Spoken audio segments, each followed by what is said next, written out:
wabarakatuh. Kenalkan, kami dari kelompok 12. Di sini kami ingin mempresentasikan hasil diskusi kami atau kerja kami berupa media sosial. Sebelumnya, perkenalkan saya Daniel. Saya Kanita Putri. Pendidikan Nusantara. Langsung saja.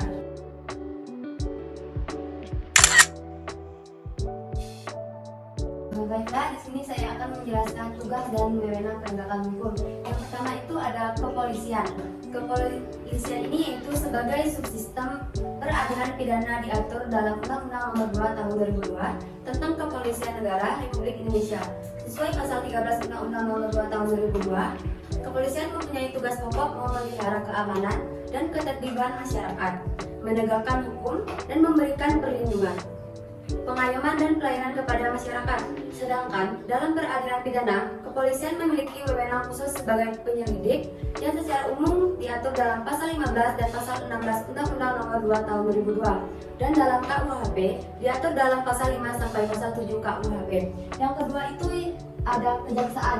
Kejaksaan ini yaitu menurut Undang-Undang Nomor 16 Tahun 2004 tentang kejaksaan. Kejaksaan diatur dalam perkembangan sistem ketatanegaraan di Indonesia. Lembaga kejaksaan merupakan bagian dari lembaga eksekutif yang tunduk kepada presiden. Akan tetapi, apabila dilihat dari segi fungsi, kejaksaan merupakan bagian dari lembaga yudikatif. Hal ini dapat diketahui dari pasal 24 Amandemen ketiga Undang-Undang Dasar Negara Republik Indonesia tahun 1945 yang menegaskan bahwa kekuasaan kehakiman dilakukan oleh sebuah Mahkamah Agung dan badan peradilan lain yang fungsinya berkaitan dengan kekuasaan kehakiman. Yang ketiga yaitu ada kehakiman. Kehakiman ini yaitu keberadaan lembaga pengadilan sebagai subsistem peradilan pidana diatur dalam Undang-Undang Nomor 48 Tahun 2009 tentang kekuasaan kehakiman. Pasal 1 ayat 1 undang-undang tersebut memberi definisi tentang kekuasaan kehakiman sebagai berikut, yaitu kekuasaan kehakiman adalah kekuasaan negara yang merdeka untuk menyelenggarakan peradilan guna menegakkan hukum dan keadilan berdasarkan Pancasila dan Undang-Undang Dasar Negara Republik Indonesia tahun 1945 demi terselenggaranya negara hukum Republik Indonesia sesuai dengan Undang-Undang Nomor 48 Tahun 2009 tersebut dan KUHP. Tugas pengadilan adalah menerima, memeriksa dan memutuskan perkara yang diajukan kepadanya. Dalam memeriksa seseorang terdakwa, hakim bertitik tolak pada surat dakwaan yang dibuat oleh jaksa penuntut umum dan mendasarkan pada alat bukti sebagaimana ketentuan pasal 148 KUHP. Yang keempat yaitu ada advokat. Advokat dalam Undang-Undang Nomor 18 Tahun 2003 tentang advokat menjadi landasan hukum. Profesi advokat sebagai salah satu pilar penegak hukum. Hal ini ditegaskan dalam pasal 5 ayat 1 Undang-Undang Nomor 18 Tahun 2003 yang menyatakan bahwa advokat berstatus sebagai penegak hukum, bebas dan mandiri yang dijamin oleh hukum dan peraturan perundang-undangan. Dalam penjelasan pasal 5 ayat 1 Undang-Undang Nomor 18 Tahun 2003 lebih ditegaskan lagi bahwa yang dimaksudkan dengan advokat berstatus sebagai penegak hukum.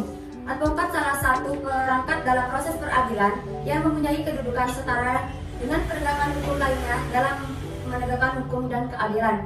Yang kelima yaitu ada yang terakhir lembaga permasyarakatan. Undang-Undang Nomor 12 Tahun 1965 tentang permasyarakatan yang mengubah sistem kepenjaraan menjadi sistem permasyarakatan. Sistem permasyarakatan merupakan suatu rangkaian kesatuan penegakan hukum.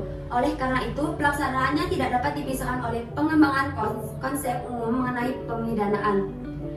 Menurut ketentuan pasal 1 ayat 3 Undang-Undang Nomor 12 Tahun 1945 tentang permasyarakatan, dinyatakan bahwa lembaga permasyarakatan atau lapas adalah tempat untuk melaksanakan pembinaan, menarapidana dan anak didik permasyarakatan.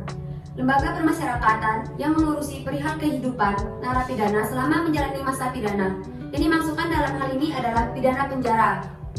Selanjutnya, fungsi dan wewenang penegak hukum. Yang pertama ada penyelidik, yaitu yang pertama menerima laporan serta pengaduan yang berasal dari masyarakat mengenai dugaan sedang atau sudah terjadinya tindak pidana. Yang kedua, mencari barang bukti dan keterangan untuk memperjelas sebuah peristiwa yang mengandung tindak pidana. Yang ketiga, meminta orang yang dicurigai untuk berhenti dan menanyakan tentang identitasnya. Selain itu, atas perintah dan penyelidik, maka penyelidik juga bisa melakukan beberapa tugas seperti melakukan penangkapan, memberikan larangan untuk meninggalkan tempat atau lokasi, menggeledah seseorang atau barang, melakukan penyitaan, melakukan pemeriksaan, mengambil sidik jari, dan membawa serta menghadapkan seseorang pada penyidik. Yang kedua ada penyidik, yaitu yang pertama menerima laporan serta pengaduan yang berasal dari masyarakat mengenai dugaan sedang atau sudah terjadinya sebuah tindak pidana. Yang kedua, melaksanakan tindakan pertama ketika ada di lokasi kejadian. Yang ketiga, meminta berhenti seseorang tersangka, kemudian memeriksa tanda pengenal yang dimiliki tersangka.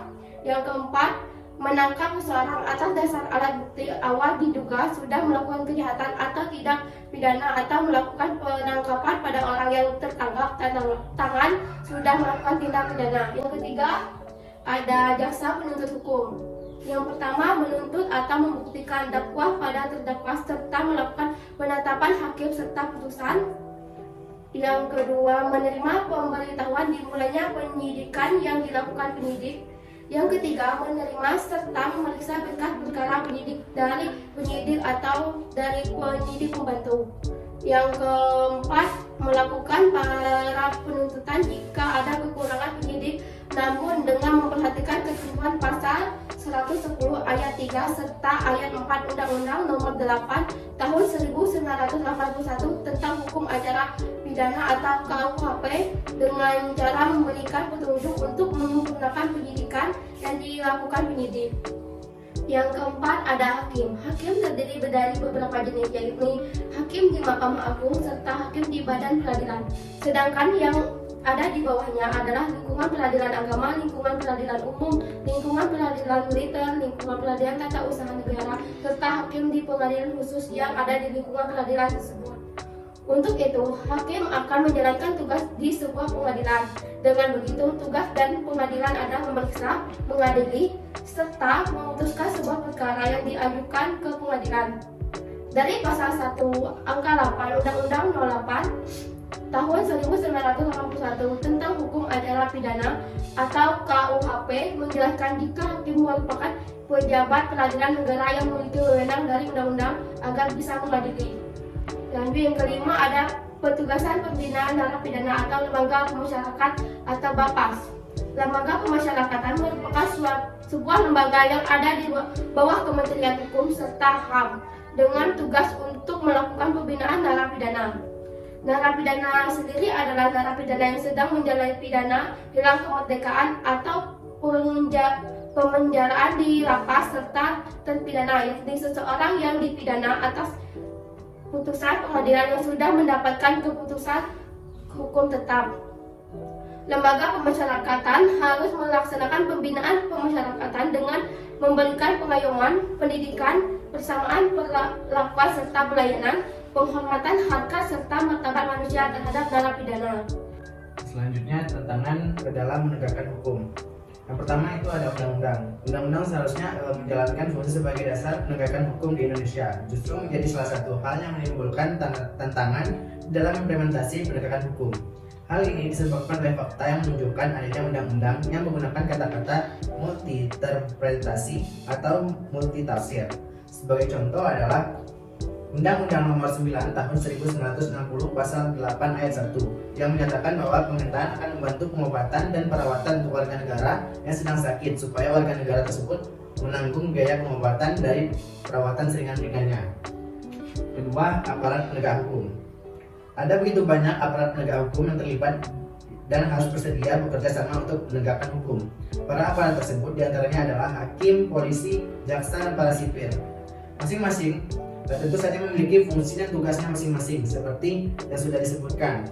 Harus bersedia untuk menjalankan kerjasama dan satu tujuan yang menegakkan hukum di Indonesia. Sayangnya pihak-pihak tersebut yang tanggung jawab sudah diatur oleh pemerintah justru juga ditemukan melakukan pelanggaran terhadap hukum. Yang ketiga ada budaya. Budaya yang dilakukan oleh suatu kelompok masyarakat menunjukkan nilai-nilai yang mereka percayai. Mereka melaksanakan hal-hal yang mereka anggap baik, menghindari hal-hal yang mereka anggap buruk. Namun sayangnya budaya yang dalam implementasinya seringkali menimbulkan masalah, yaitu budaya kompromi. Kompromi dilakukan terhadap pelanggaran hukum yang dianggap pelanggaran kecil. Namun sesuatu hal yang terus-menerus dilakukan membentuk kebiasaan yang kemudian berkembang menjadi budaya. Selanjutnya masyarakat. Masyarakat Indonesia adalah masyarakat yang sangat beragam. Ada begitu banyak ragam budaya, tradisi, dan kepercayaan di tengah-tengah masyarakat. Selain itu, hal tersebut ada juga faktor lain yang membedakan antar anggota masyarakat, yaitu pendidikan. Masyarakat kalangan menengah ke atas adalah mereka yang menerima pendidikan layaknya guna pentingnya pendidikan bagi manusia untuk menjalankan kehidupan sehari-hari. Hal ini bertolak belakang dengan kalangan menengah ke bawah yang umumnya tidak mendapatkan pendidikan sampai ke jenjang yang tinggi dan tidak dapat cukup paparan dari sumber informasi yang valid. Kelima ada fasilitas. Kita dapat melihat dan mengalami bagaimana zaman sudah semakin berkembang. Ada begitu banyak kegiatan yang dimudahkan dengan adanya sistem yang baik.